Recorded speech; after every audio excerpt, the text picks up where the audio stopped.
नमस्कार, KP news 24/7 में आपका स्वागत है। मैं अश्विनी आपके साथ। आइए सबसे पहले एक नजर डालते हैं आज के इन मुख्य समाचारों पर।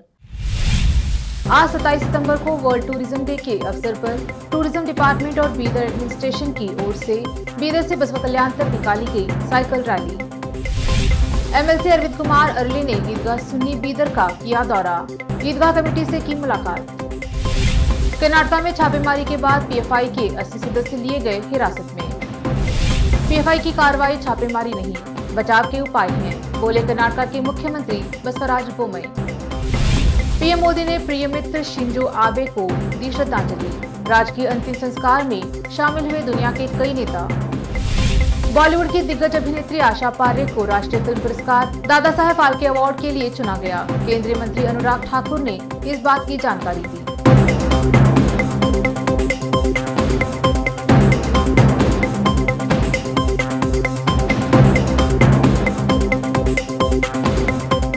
अब समाचार विस्तार से। आज 27 सितंबर को वर्ल्ड टूरिज्म डे के अवसर पर टूरिज्म डिपार्टमेंट और बीदर एडमिनिस्ट्रेशन की ओर से सुबह 6 बजे बादशाही पार्क बीदर से बसवा कल्याण तक एक साइकिल रैली निकाली गई। इस रैली में बीदर के deputy commissioner Govind Reddy, superintendent of police Dekka Kishore Babu, assistant commissioner Naeem Momin, ADC Shilvant मुख्य अतिथि रहे। रैली को डीसी और एसपी ने चालना दी। इस साइकिल रैली में एयरफोर्स डिपार्टमेंट के अलावा पुलिस डिपार्टमेंट के कई अधिकारियों और युवाओं ने भाग लिया। बीदर से बसवा कल्याण तक 80 किलोमीटर की यह rally assistant commissioner Naeem Momin के नेतृत्व में खानापुर, हलबरगा, भालकी, भातुम्बरा, हुलसूर से होते हुए बसवा कल्याण पहुंची। डीसी गोविंद रेड्डी ने खानापुर और एसपी डेक्का किशोर बाबू ने भालकी तक साइकिल चलाई। भालकी पुलिस इंस्पेक्टर ने भी इस रैली में भालकी से शामिल हुए। भालकी आईबी में टीएमसी की ओर से नाश्ते की व्यवस्था की गई थी। कोरोना महामारी के बाद पहली बार इस रैली को शानदार पैमाने पर निकालकर स्वास्थ्य के प्रति जन जागरूकता अभियान चलाया गया, जो कि सराहनीय है। केपी न्यूज के संवाददाता असलम खान और कैमरामैन संतोष की रिपोर्ट। एमएलसी अरविंद कुमार अरली ने ईदगाह सुन्नी बीदर का दौरा किया, ईदगाह कमेटी से मुलाकात की। वक्फ बोर्ड से ईदगाह बीदर में एक अस्पताल बनाने की अरली ने बात कही और कहा कि वो सरकार से अस्पताल को बनाने के लिए फंड लेन और प्रपोजल को पास करने की पूरी कोशिश करेंगे। एमएलसी अरविंद कुमार अरली ने ईदगाह में डायलिसिस सेंटर की इमारत की भी समीक्षा की। एमएलसी अरविंद कुमार अरली और ईदगाह कमेटी के अध्यक्ष ने इस अवसर पर मीडिया से बात करके इस संबंध में विस्तार से बताया। केपी न्यूज के संवाददाता असलम खान और कैमरामैन संतोष की रिपोर्ट। सर यहाँ पर विजिट करने का नहीं, ये सरप्राइज विजिट नहीं है। मैं 2-3 दिन पहले मैं ईदगाह कमेटी के सदर को बात कहा था, मैं आने वाला हूँ, आके वहाँ पे थोड़ा विजिट करके देखना है, ये बोल के उनको बोला था। उन्होंने किसी काम में रहने की वजह से वो टाइम नहीं दिए मेरे को। मेरे को टाइम नहीं है इस बार, क्यों तो ये 1 महीना पूरा बिजी हूँ, उसलिए अब 2 दिन मेरे को बीच में गैप था, इसलिए मैं बोला नहीं है तो नहीं, कमेटी वाले नहीं है तो नहीं है, कम से कम वक्फ अफसर को बोला मैं विजिट करता हूँ, एक देख लेके जाता हूँ बोला था। मैं इसलिए आया मैं बीसीएम कमेटी के मेंबर हूँ, फ़िलहाल कमेटी के मेंबर हूँ। उस कमेटी में बहुत सारे चर्चा होता है बीदर के बारे में, वक्फ लैंड के बारे में, सब चीज़ों के बारे में डिस्कस होता है। लेकिन 2-3 महीने पहले हमको रायचूर के लिए टूर ले गए थे, मतलब वहाँ पे मीटिंग रखे थे। उस मीटिंग के बाद एक औकाफ के वजह से ओर से जो एक चैरिटेबल हॉस्पिटल, हमारे एमएलसी साहब अरविंद साहब ईदगाह विज़िट किए, मैं उनका शुक्रगुज़ार हूँ और उनकी एक अच्छी सोच को इंशाल्लाह पूरे अवाम, बीदर की अवाम सपोर्ट करेंगे और ईदगाह कमेटी तो करेगी।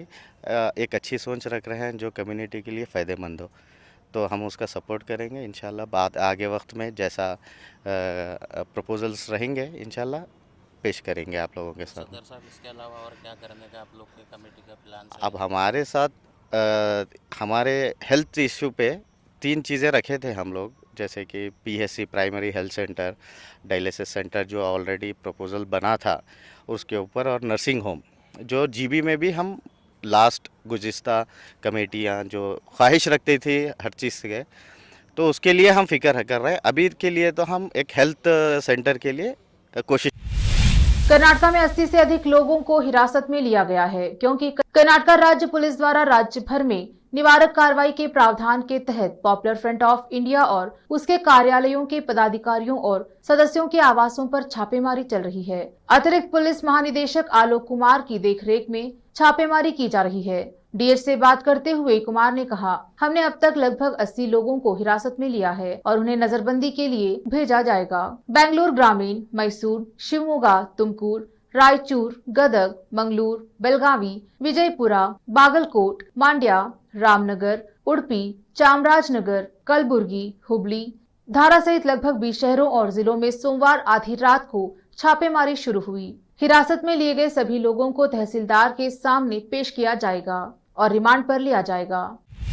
कर्नाटक के मुख्यमंत्री बसवराज बोम्मई ने मंगलवार को कहा कि राज्य पुलिस ने पॉपुलर फ्रंट ऑफ इंडिया के सदस्यों को निवारक उपाय के रूप में चुना है। बोम्मई ने संवाददाताओं से कहा, यह कोई छापेमारी नहीं है, तहसीलदारों के माध्यम से निवारक उपाय किए गए हैं। यह सिर्फ एक निवारक उपाय है। कर्नाटक पुलिस ने राज्य भर में सीआरपीसी के तहत निवारक कार्रवाई के प्रावधान के तहत पीएफआई के पदाधिकारियों और सदस्यों के आवासों पर झपट्टा मारकर 80 से अधिक लोगों को हिरासत में लिया है। पुलिस कई तरह की सूचनाओं पर काम करती है। इसके आधार पर निवारक उपायों की आवश्यकता है। कर्नाटक पुलिस ने यही किया है। वास्तव में अन्य राज्यों की पुलिस ने भी यही काम किया है, बोम्मई ने कहा। हैदराबाद के खैरताबाद में मां देवी की प्रतिमा के साथ तोड़फोड़ की गई है। मामला इतना ज्यादा बिगड़ गया है कि पंडाल में आग तक लगा दी गई।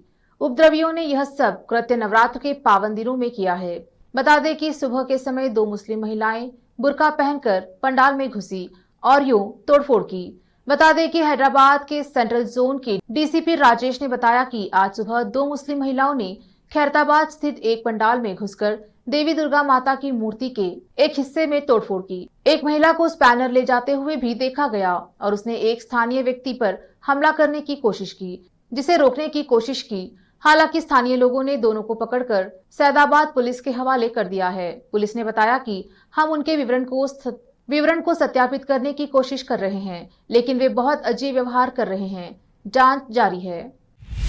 प्रधानमंत्री नरेंद्र मोदी 29 और 30 सितंबर को गुजरात का दौरा करने वाले हैं। यहां पीएम 8,600 करोड़ रुपए की कई परियोजनाओं का उद्घाटन और शिलान्यास करेंगे। प्रधानमंत्री कार्यालय ने एक बयान में बताया कि पीएम गुरुवार को अहमदाबाद के नरेंद्र मोदी स्टेडियम में 36वें राष्ट्रीय खेलों का उद्घाटन भी करेंगे। इसके साथ ही पीएम 29 सितंबर को सूरत में 3,400 करोड़ रुपए की लागत वाली कई परियोजनाओं का उद्घाटन और शिलान्यास करेंगे। इनमें जल आपूर्ति, निकासी, ड्रीम सिटी, जैव विविधता पार्क और इंफ्रास्ट्रक्चर से जुड़ी विकास परियोजनाएं शामिल हैं। लेते हैं थोड़ा सा ब्रेक, जल्द लौटेंगे ब्रेक के बाद। हिंदुस्तान के हर कोने में हम हैं मौजूद। 24 घंटे हालात पर गहरी नजर, खबरों से जुड़े चुपते सवालात और आपको दिखाता है धार्मिक, सामाजिक, राजनीतिक, लोकल और इंटरनेशनल न्यूज की सबसे बेहतर कवरेज,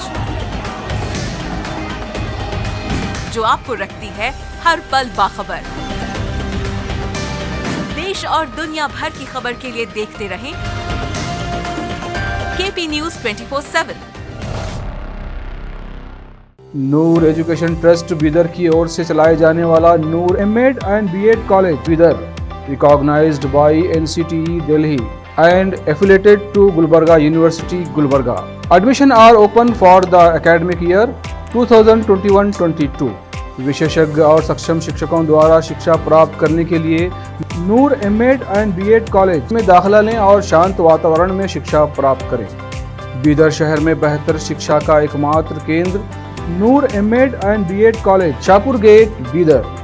फोन नंबर्स 9945283920, 8482221297।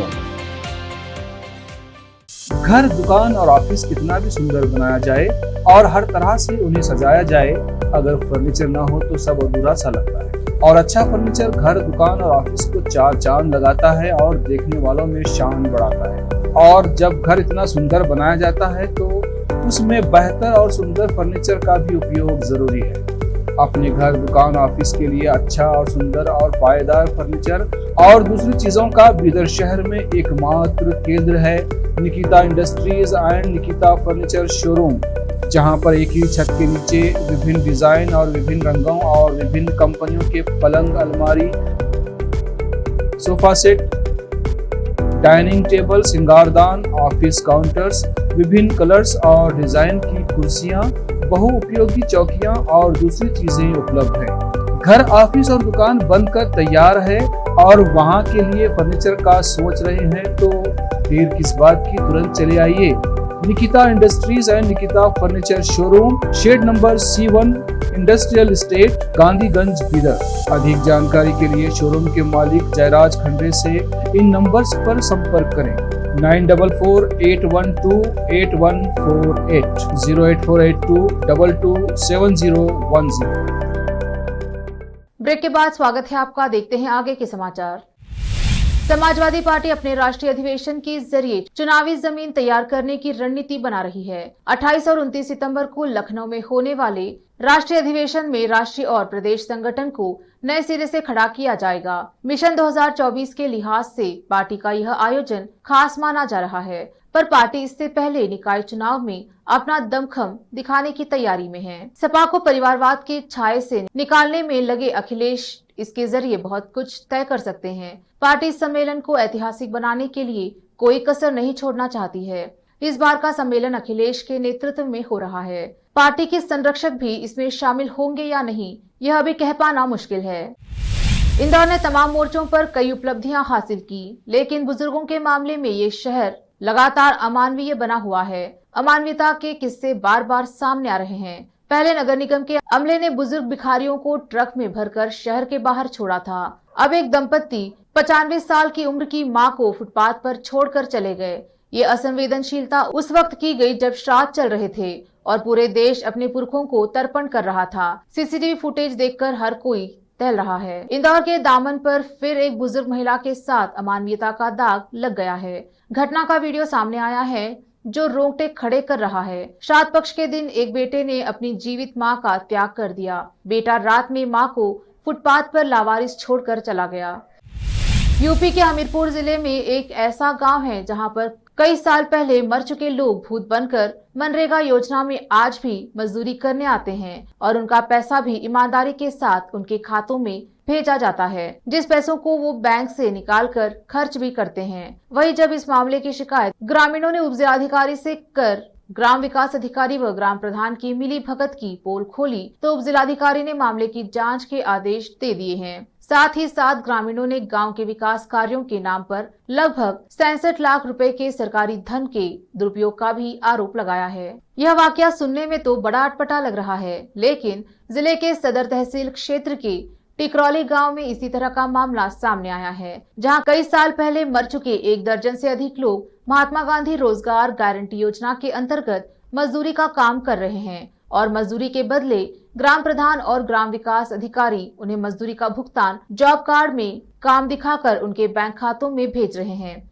हद तो तब हुई जब खुद महिला ग्राम प्रधान की मृत सास भी मनरेगा में मजदूरी करती हुई जॉब कार्ड में दिखाई गई। वहीं जब मृतकों के परिजनों को इस मामले की जानकारी हुई तो उन्होंने पूरे मामले की शिकायत उप जिलाधिकारी से कर मामले की जांच करवाने की अपील की। शिकायत करने पहुंचे ग्रामीणों ने यह भी आरोप लगाया है कि गांव के विकास के नाम पर 67 लाख रुपए निकाले जा चुके हैं, जिसमें हैंडपंप की मरम्मत, रीबोरिंग, पानी के सोख्ता और आरसीसी के खरंजे बिछाए जाने थे, लेकिन पूरे पैसों का बंदर बाट कर लिया गया है। अब इस आरसीसी खरंजे को ही देख लीजिए, इसका बजट 93,000 है, पैसा पूरा निकाल लिया गया है, लेकिन काम अब हो रहा है जब ग्रामीणों की शिकायत पर जांच कमेटी गांव जाने वाली है। अब आप खुद ही समझ गए होंगे कि आजादी के इतने सालों बाद भी गांव का विकास क्यों नहीं हुआ, क्योंकि गांव के विकास का सारा पैसा प्रधान और सचिव की मिलीभगत से हजम कर लिया जाता है और सारे विकास कार्य कागजों में पूरे हो जाते हैं। टिकरौली गाँव में भी यही हुआ है। हैंडपंपों की मरम्मत, बिजली व्यवस्था और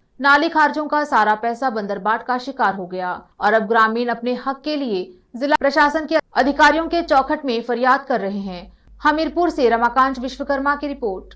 हमारे गांव में अनाप शनाप गमन हुआ है आरसीसी के नाम पर, रीबोर के नाम पर, और इसके बावजूद तालाब वालाब में हुआ है। इसके बाद और सीवर सोख्ता सफाई वाले काफ़ी हो गए, बकरी वाला हो गया, इनमें लाखों रुपए गबन हुआ है। करीब 67 लाख रुपए निकाला गया है। और क्या करा हुआ? सर, हमने ग्राम प्रधान जी के खिलाफ ज्ञापन जो सौंपा, उसमें मनरेगा कार्य जो गलत रूप से करवा रहे हैं, अन्य जो मतलब जिनको खाता पैसा नहीं देना चाहिए उनके खाते में पैसा जा रहा है, और जहाँ सीसी बन रही है उनका पहले पेमेंट हो चुका है, बट अभी पेमेंट कार्य चालू हो रहा है। देने आए हैं, क्या करा हुआ? कारण ये है सर कि हमने जो है अपने ग्राम प्रधान टेकरौली के खिलाफ एप्लीकेशन जांच की दी थी माननीय साधु निरंजन ज्योति मंत्री जी के द्वारा। डीएम साहब ने उसके लिए टीम गठित की हुई थी, तो उसके जांच अधिकारी कृषि अधिकारी के द्वारा कमेटी गठित थी, तो उन्होंने जांच की तो केवल 2-3 बिंदुओं में की हुई थी, रीबोर की जांच नहीं की गई। प्रधानमंत्री नरेंद्र मोदी आज कई वैश्विक नेताओं के साथ जापान के पूर्व प्रधानमंत्री शिंजो आबे के राजकीय अंतिम संस्कार में शामिल हुए। टोक्यो में हो रहे इस आयोजन में प्रधानमंत्री मोदी ने पूर्व जापानी नेता को फूलों के साथ श्रद्धांजलि अर्पित की। पीएम मोदी ने कहा था कि शिंजो आबे उनके प्रिय मित्र थे। जापान में यह विवादित राजकीय अंतिम संस्कार मंगलवार को शुरू हुआ, जब शिंजो आबे की विधवा एकी टोक्यो के हॉल में उनके अस्थि अवशेष लेकर पहुंची। शिंजो आबे की एक चुनाव प्रचार के दौरान गोली मारकर हत्या कर दी गई थी। दिग्गज अभिनेत्री आशा पारेख को राष्ट्रीय फिल्म पुरस्कार दादा साहेब फाल्के सम्मान के लिए चुना गया है। केंद्रीय मंत्री अनुराग ठाकुर ने इस बात की जानकारी दी। 30 सितंबर को राष्ट्रपति द्रौपदी मुर्मू द्वारा उन्हें सम्मानित किया जाएगा। फिल्म इंडस्ट्री का ये सर्वोच्च सम्मान उन्हें इंडस्ट्री में योगदान के लिए दिया जा रहा है। केंद्रीय मंत्री अनुराग ठाकुर ने बताया है कि दादा साहेब फाल्के कमेटी के सदस्यों में मशहूर गायिका आशा भोसले, अभिनेत्री हेमा मालिनी, अभिनेत्री पूनम ढिल्लो और गायक उदित नारायण झा शामिल हैं। इन सभी ने मिलकर कमेटी की बैठक की और आशा पारेख को चुना गया। उन्होंने 10 साल की उम्र में फिल्मों में काम करना शुरू किया था। उन्होंने सबसे पहले प्रख्यात फिल्म निर्देशक विमल रॉय की मां से बॉलीवुड में कदम रखा था। उन्होंने 95 से ज्यादा फिल्मों में काम किया है और उन्हें पद्मश्री से भी सम्मानित किया जा चुका है। आशा पारेख की सुपरहिट फिल्मों में जब प्यार किसी से होता है, फिर वही दिल लाया हूँ, तीसरी मंजिल, बाहरों के सपने, प्यार का मौसम, कटी पतंग और कारवां शामिल हैं। 2 अक्टूबर 1942 को बेंगलुरु में गुजराती परिवार में जन्मी आशा पारेख देवानंद, राजेश खन्ना, शशि कपूर, जितेंद्र, मनोज कुमार और धर्मेंद्र सहित कई दिग्गज कलाकारों के साथ बतौर हीरोइन फिल्मों में काम कर चुकी हैं। आशा पारेख की मां ने उन्हें काफी कम उम्र में ही शास्त्रीय नृत्य की शिक्षा दिलाई। आशा ने देश विदेश में कई नृत्य शो भी किए। वे बचपन में डॉक्टर या आईएएस अधिकारी बनना चाहती थी, लेकिन किस्मत उन्हें फिल्म जगत में ले आई। उन्होंने 1952 में फिल्म आसमान में बाल कलाकार के रूप में अपने फिल्म करियर की शुरुआत की थी। उसी दौर में फिल्म निर्माता बिमल रॉय ने उन्हें एक शो में नृत्य करते हुए देखा। वे आशा से प्रभावित हुए और उन्होंने 1954 में उन्हें फिल्म बाप बेटी में एक भूमिका दी। उस समय आशा की उम्र 12 वर्ष थी। हर वर्ष करवाए जाते हैं, तो 68वें नेशनल फिल्म अवार्ड्स में इस बार दादा साहब फाल्के अवार्ड किसी और को नहीं, प्रख्यात फिल्म अभिनेत्री जिन्होंने 95 से ज्यादा फिल्में की हैं, आशा पारेख जी को दिया जा रहा है। और इस कमेटी के सदस्य, दादा साहब फाल्के कमेटी के सदस्य हैं आशा भोसले जी, हेमा मालिनी जी, पूनम ढिल्लो जी, उदित नारायण जी और टीएस नागाभन्ना जी। इन सब ने आशा पारेख जी का नाम चयन किया है। मैं इनको बहुत बहुत बधाई और शुभकामनाएं देता हूं। बॉलीवुड के दिग्गज एक्टर अनुपम खेर की पर्सनल लाइफ सोशल मीडिया पर किसी खुली किताब की तरह नजर आती है। प्रोफेशनल ही नहीं बल्कि अपनी पर्सनल लाइफ को भी अक्सर वो फैंस के साथ शेयर करते रहते हैं। खास तौर पर अपनी मां दुलारी देवी के साथ उनके मस्ती भरे वीडियोस अक्सर वायरल होते रहते हैं। माँ बेटे की प्यारी सी बॉन्डिंग इन तस्वीरों और वीडियोस में साफ नजर आती है। कई बार इन वीडियोस में अनुपम खेर की सादगी भरी लाइफ की झांकियां देखने को मिलती हैं, तो कई बार मां के साथ उनका बिल्कुल बच्चों जैसा अंदाज। एक बार फिर अनुपम खेर ने अपनी मां दुलारी देवी के साथ एक प्यारा सा वीडियो शेयर किया है। इसे शेयर करते हुए अनुपम खेर ने बेहद खूबसूरत लाइनों में माँ बेटे के रिश्ते को बयां किया है। इंस्टा हैंडल पर अनुपम खेर ने अपनी मां के साथ अपना लेटेस्ट वीडियो शेयर किया है। इस वीडियो में उनकी मां दुलारी देवी उनके ऑफिस का मुआयना कर रही हैं ऑफिस के कमरे में लगी तमाम तस्वीरों को देखते हुए मां अपने बेटे की हर एक फिल्म और उनके किरदार को याद करती हुई नजर आ रही हैं। पहले वे पूछती हैं कि सारांश की तस्वीर कहाँ है। फिर वो महेश भट्ट की बड़ी बेटी यानी पूजा भट्ट के बारे में पूछती हुई भी देखी जा सकती हैं। इस वीडियो में मां और बेटे की बातचीत किसी के भी चेहरे पर मुस्कान ला सकती है। आखिर में फिर एक बार देखते हैं मुख्य समाचार। आज 27 सितंबर को वर्ल्ड टूरिज्म डे के अवसर पर टूरिज्म डिपार्टमेंट और बीदर एडमिनिस्ट्रेशन की ओर से बीदर से बसवा कल्याण तक निकाली गई cycle rally. MLC Arvind Kumar Arli ने ईदगाह सुन्नी बीदर का किया दौरा, ईदगाह कमेटी से की मुलाकात। कर्नाटक में छापेमारी के बाद पीएफआई के 80 सदस्य लिए गए हिरासत में। पीएफआई की कार्रवाई छापेमारी नहीं, बचाव के उपाय हैं, बोले कर्नाटक के मुख्यमंत्री बसवराज बोम्मई। पीएम मोदी ने प्रिय मित्र शिंजो आबे को दी श्रद्धांजलि। राजकीय अंतिम संस्कार में शामिल हुए दुनिया के कई नेता। बॉलीवुड की दिग्गज अभिनेत्री आशा पारेख को राष्ट्रीय फिल्म पुरस्कार दादा साहेब फाल्के अवार्ड के लिए चुना गया। केंद्रीय मंत्री अनुराग ठाकुर ने इस बात की जानकारी दी।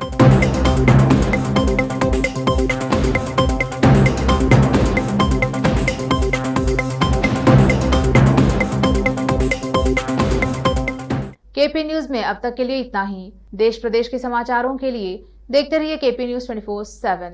धन्यवाद।